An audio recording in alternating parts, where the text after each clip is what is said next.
Semangat gak? Semangat dong. Walaupun kita masih lewat live streaming, tapi kita harus tetap semangat untuk memuji dan memuliakan nama Tuhan. Amin. Amin. Kita mulaikan ibadah kita. Kita nyanyikan lagu Terima Kasih Tuhan.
Tuhan buat kesempatan hari ini sehingga kami masih boleh beribadah kepadamu.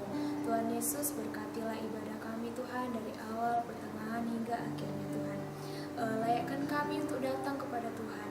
Terima kasih Tuhan. Kami sudah berdoa dan mengucap syukur. Haleluya. Amin. Kita nyanyikan lagu Kasih pakai gerakan ya. Ikutin kakak.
siapkan hati kita untuk mendengarkan firman Tuhan. Kita nyanyi lagu Ku Mau Cinta Yesus.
Bersatu dalam doa, Kanaya pimpin dalam doa. Terima kasih Tuhan, pada hari ini kami mau mendengarkan firman Tuhan. Berkatilah kami supaya kami bisa mengerti firman Tuhan. Dalam nama Tuhan Yesus kami berdoa. Hai semuanya, selamat pagi. Pagi. Juga. Nah, pagi hari ini Kana mau cerita tentang kehidupan. Tahu kan tentang kehidupan? Tahu. Belajar di sekolah kan tentang kehidupan? Iya, belajar di sekolah. Nah, tapi kali ini kita mau belajar tentang kehidupan dari Alkitab. Yuk. Semuanya bawa Alkitab kan? Yang di rumah juga siapin Alkitab ya. Yang udah ada, semuanya buka di Kejadian 4. Kejadian 4 ada di Perjanjian Lama. Ya. Kejadian 4 ayat 1 sampai 16. Nah, cerita kali ini kelanjutan dari cerita minggu kemarin. Cerita minggu kemarin tentang apa? Ada belajar tentang hukum Tuhan kan? Ya. Hukum Tuhan keberapa? Keempat atau kelima? Kelima ya. Hukum Tuhan kelima itu tentang apa? Hormati ayah dan ibumu. Ya, hormati ayahmu dan ibumu. Nah, sekarang kita mau belajar hukum Tuhan yang keenam. Tapi kita mau lihat dulu ceritanya di Kejadian 4 ayat 1 sampai ayat 16. Sudah dapat? Sudah dapat yang di rumah semuanya? Judulnya di situ apa? Ayo. Kain dan Habel. Kain dan Habel. Sudah pernah dengar cerita Kain dan Habel? Sudah. Kain dan Habel. Yang kakak yang mana? Kain atau Habel? Kain. Benar. Ayo, katanya jawab. Benar atau salah? Kakaknya Kain atau Habel? Kain. Duanya masih bingung. Kakaknya Kain, adiknya Habel. Nah, papanya sama mamanya siapa? Adam dan Hawa. Adam dan Hawa. Jadi Kain dan Habel ini adalah anak Adam dan Hawa. Nah, mereka berdua ini adalah saudara kembar, benar nggak? Ayo, saudara kembar, kakak beradik Adam dan Hawa. Anak dari Adam dan Hawa ya. Bisa baca, ada yang bisa baca tuh? Karena yang baca ya biar cepat. Kemudian manusia itu bersetubuh dengan Hawa istrinya dan mengandunglah perempuan itu, lalu melahirkan Kain. Maka kata perempuan itu, aku telah mendapat seorang anak laki-laki dengan pertolongan Tuhan. Selanjutnya dilahirkannya Habel adik Kain, dan Habel menjadi gembala kambing domba, Kain menjadi petani. Setelah beberapa waktu lamanya, maka Kain mempersembahkan sebagian korban hasil tanah itu kepada Tuhan sebagai korban persembahan. Nah, sampai di sini Habel jadi seorang apa? Kain jadi seorang apa? Petani. Ingat ya, Kain jadi seorang petani. Ayat selanjutnya, Habel juga mempersembahkan korban persembahan dari anak sulung kambing dombanya, yakni lemak-lemaknya. Maka Tuhan mengindahkan Habel dan korban persembahannya itu. Nah, kalau Habel dia jadi apa? Kalau Kain kan jadi petani. Kalau Habel jadi gembala kambing dan domba. Jadi mereka berdua ini sama-sama mempersembahkan korban kepada Tuhan. Nah, kalau tadi Kain dia persembahkan apa? Apa yang Kain persembahkan tadi? Coba lihat. Hasil dari kebun. Ya, hasil dari kebun, dari tanahnya. Nah, sedangkan Habel mempersembahkan anak sulung kambing domba. Iya, anak sulung. Ingat ya, anak sulung kambing domba sama lemak-lemak yang terbaik. Nah, itu yang dipersembahkan sama Habel. Tetapi Kain dan korban persembahannya tidak diindahkannya. Lalu hati Kain menjadi sangat panas dan mukanya muram. Ya, jadi si Kain ini jadi marah. Kenapa korban saya nggak diterima, sedangkan si Habel itu diterima? Sedangkan sama-sama mereka mempersembahkannya. Nah, ayat ke-7, apakah mukamu tidak akan berseri jika engkau berbuat baik? Tetapi jika engkau tidak berbuat baik, dosa sudah mengintip di depan pintu. Ia sangat menggoda engkau, tetapi engkau harus berkuasa atasnya. Kata Kain kepada Habel adiknya, marilah kita pergi ke padang. Ketika mereka ada di padang, tiba-tiba Kain memukul Habel adiknya itu, lalu membunuh dia. Nah, di sini si Kain ini sudah punya apa tadi dibilang tadi sama Tuhan? Dia sudah punya hati yang panas. Ayat 6 dibilang, terus mukanya sudah muram. Coba muka muram kayak mana? Kayak mana muka muram? Itu bukan senyum. Muka muram udah marah mukanya gitu. Nah, Tuhan sudah tahu isi hatinya Habel. Gak ada yang tersembunyi di hadapan Tuhan gitu kan di Alkitab bilang. Jadi Tuhan sudah tahu kalau Kain ingin berbuat jahat terhadap Habel.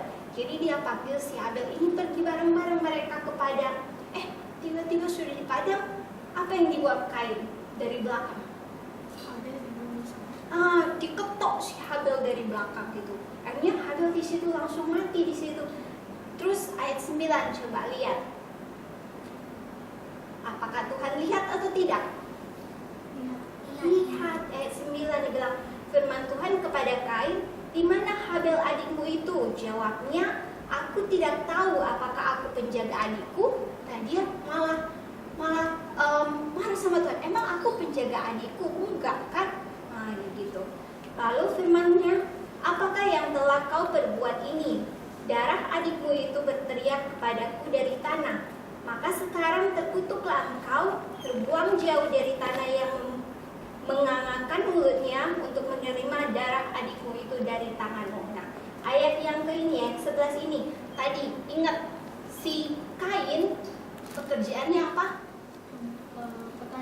Petani. Nah, petani dia harus ngapain?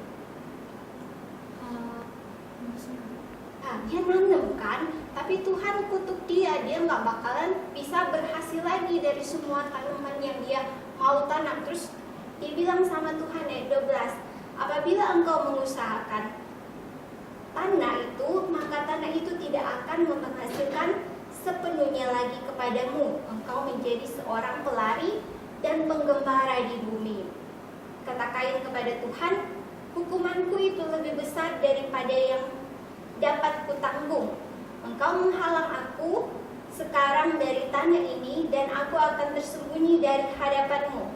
Seorang pelarian dan penggembara di bumi, maka barang siapa yang akan bertemu dengan aku, tentulah akan membunuh aku. Jadi si Kain ini setelah dia dihukum sama Tuhan, dan dia jadi seorang apa tadi dibilang? Penggembara. Tahu penggembara? Penggembara kayak mana? Orang yang nggak punya kebutuhannya dengan cukup.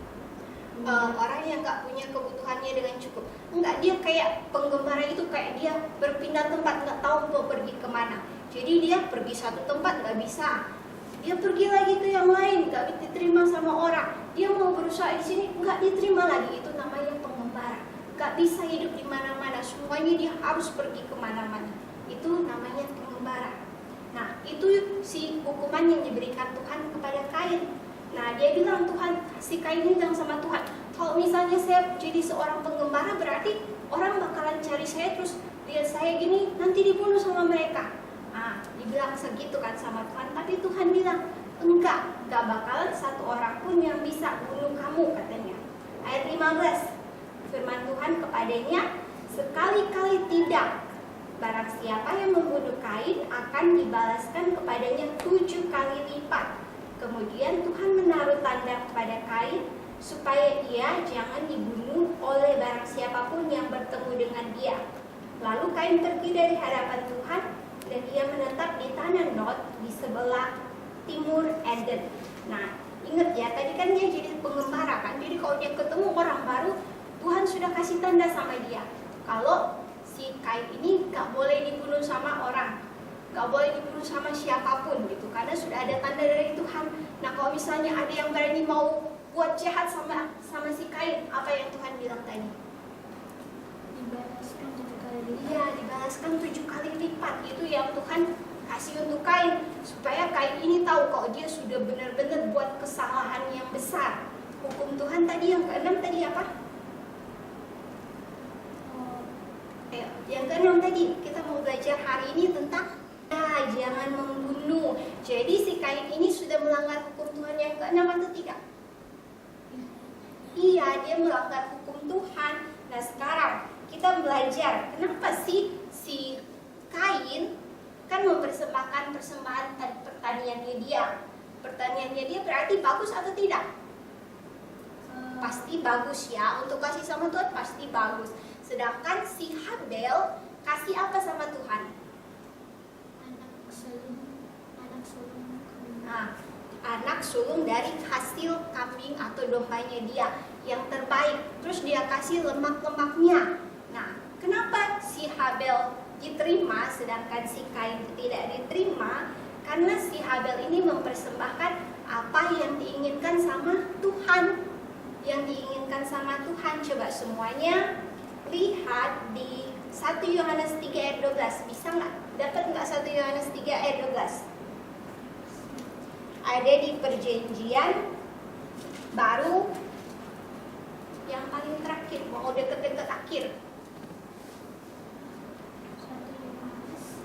3 ayat 12.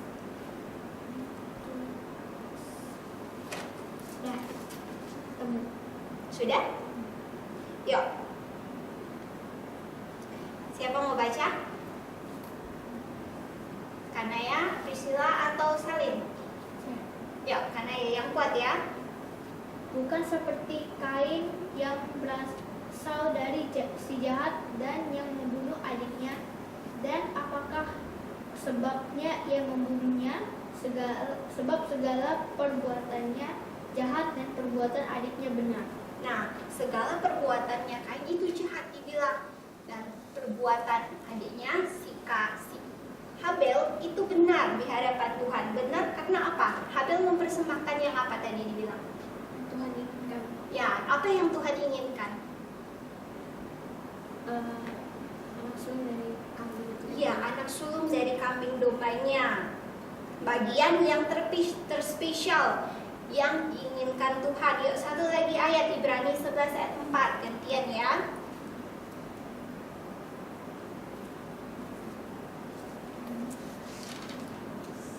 Ibrani 11 ayat 4. Priscilla udah ketemu? Belum? Ibrani. Ya. Firman udah ketemu? Ayo, kalau enggak karena ya aja. Oh, sudah dapat. Ibrani 11 ayat 4. karena iman Habil telah mempersembahkan kepada Allah korban yang lebih baik daripada korban Kain. Dengan jalan itu ia memperoleh kesaksian kepadanya bahwa ia benar. Karena Allah berkenan akan persembahannya untuk itu dan karena iman ia masih berbicara sesudah ia mati. Nah, di situ dibilang iman Habel telah mempersembahkan, karena iman Habel telah mempersembahkan kepada Allah korban yang lebih baik dari Kain. Makanya dia menjadi kesaksian bagi banyak orang. Sampai-sampai dibilang pas dia sudah mati pun dia masih berbicara sama Tuhan. Lewat tadi diceritakan si Habel itu panggil-panggil Tuhan kan. Walaupun darahnya itu berteriak sama Tuhan. Nah, itu dibilang karena iman ia masih berbicara sesudah ia mati. Nah, si Habel tetap jadi saksi bagi banyak orang karena imannya dia, karena dia mau mempersembahkan yang terbaik untuk Tuhan. Nah, melalui perbuatan jahatnya si Kain yang tadi, si Kain kan sudah dapat apa? Hukuman dari Tuhan. Nah, kenapa si Kain dapat hukuman dari Tuhan? Coba. Karena dia sudah membunuh adiknya. Dia sudah membunuh adiknya. Ya, dia sudah membunuh adiknya. Tuhan sudah tahu kalau dia bunuh adiknya. Tapi apa yang dia perbuat waktu Tuhan tanya, Kain, di mana adikmu sekarang berada? Dia berbohong. Dia berbohong. Ingat ya, Kain berbohong. Nah, kalau misalnya berbohong, itu bapaknya siapa? Bapaknya pembohong siapa? Iblis.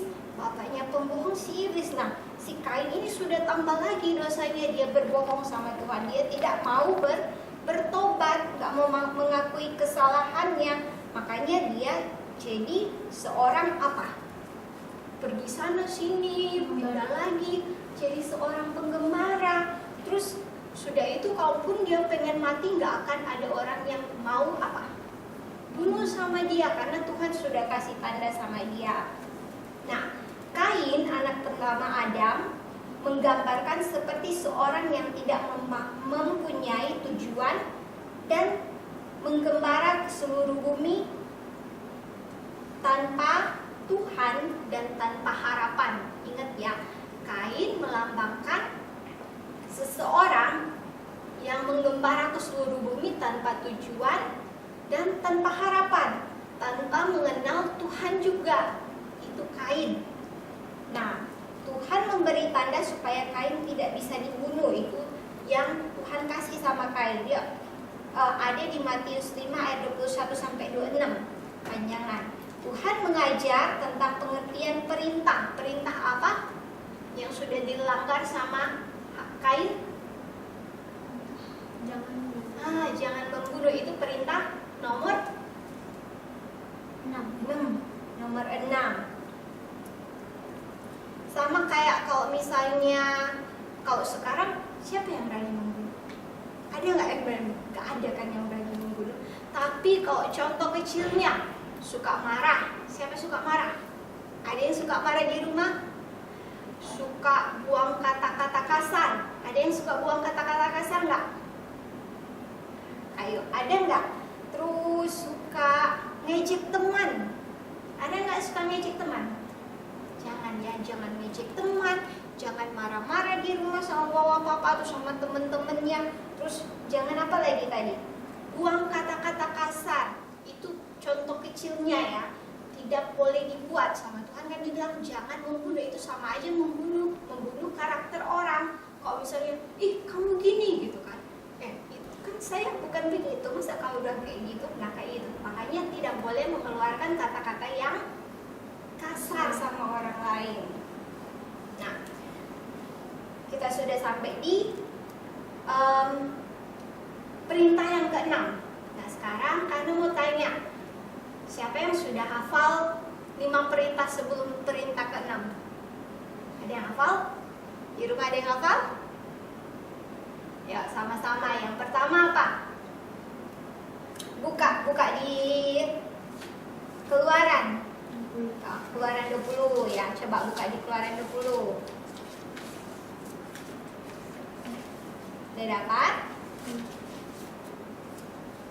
Perintah yang pertama? Siapa?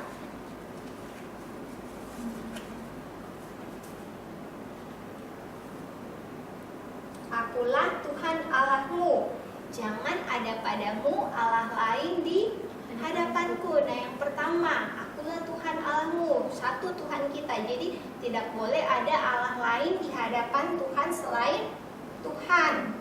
Jangan ada padamu Allah lain di hadapanku. Tuh, itu yang Tuhan bilang. Perintah yang kedua, Jangan membuat berhala atau patung. iya, jangan membuat patung bagimu yang menyerupai apapun. Jadi yang pertama tadi, jangan ada padamu Allah lain di hadapanku. Yang kedua, jangan membuat patung yang menyerupai apapun. Yang ketiga, Jangan menyembah kepada patung. jangan menyembah. Yang keempat, jangan menyebut nama Tuhan dan Allahmu dengan sembarangan. Yang keempat, Ingat dan kuduskanlah hari Sabat. ingat dan kuduskanlah hari Sabat. Nah yang kelima, minggu kemarin, Hormatilah ayahmu dan ibumu. hormatilah ayahmu dan ibumu. Nah yang sekarang hari ini tentang jangan membunuh. Jadi ingat ya ceritanya, jangan membunuh bukan berarti kita disuruh jangan membunuh, tapi harus dijaga juga perkataan kita. Jangan apa tadi? Berkata kasar, Jangan marah-marah. jangan marah-marah,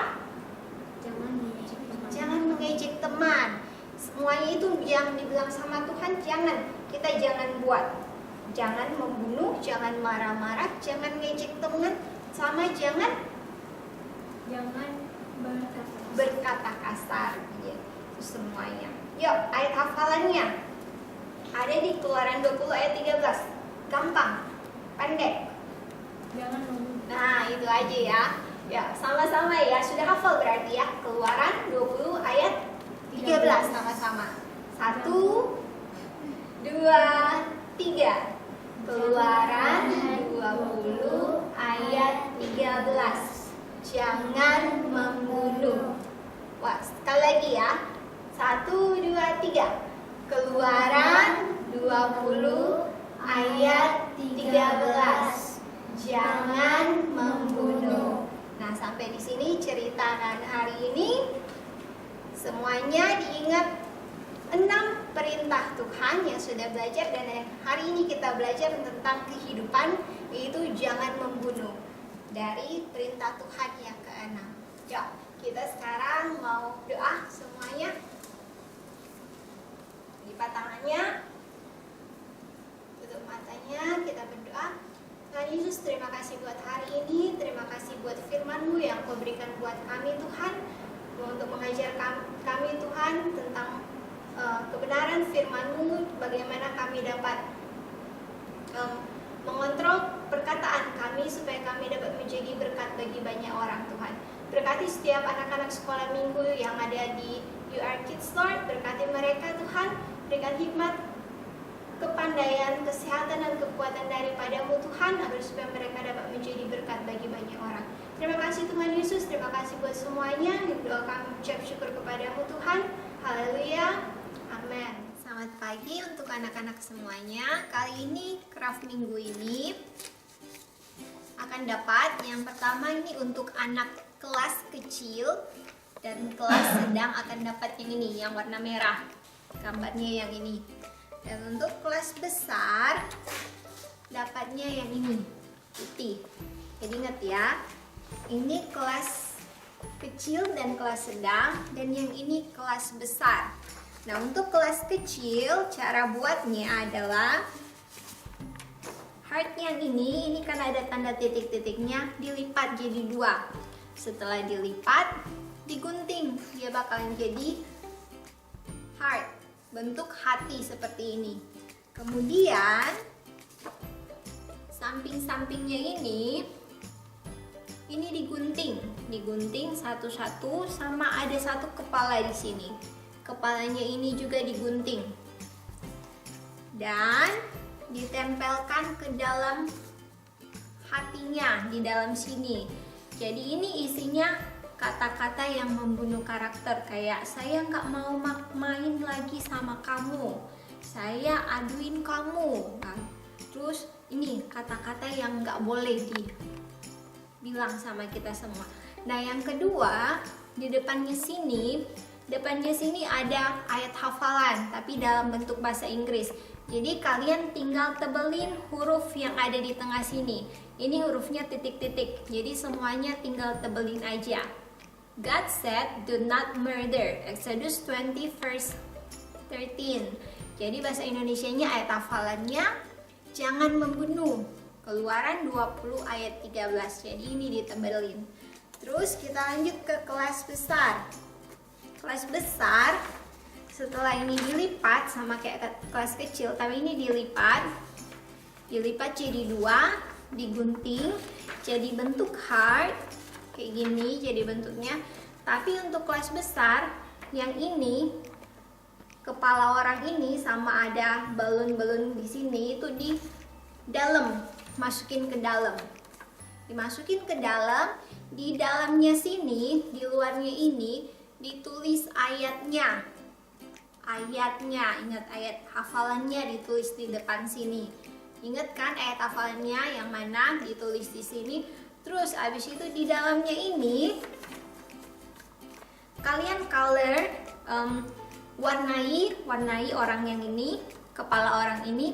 Terus yang bulat-bulat ini, lonjong-lonjong ini kalian tulis kata-kata yang membunuh karakter. Misalnya apa sih kata-kata yang membunuh karakter yang di firman Tuhan tadi itu, kayak suka ngejek, jangan suka ngejek, apa semua di sini, marah-marah, itu semuanya ditulis di sini. Jadi kalian yang sudah besar sudah bisa buat kesimpulan sendiri apa sih kalimat yang bisa membunuh karakter orang. Nah, kalian tulis di sini masing-masing.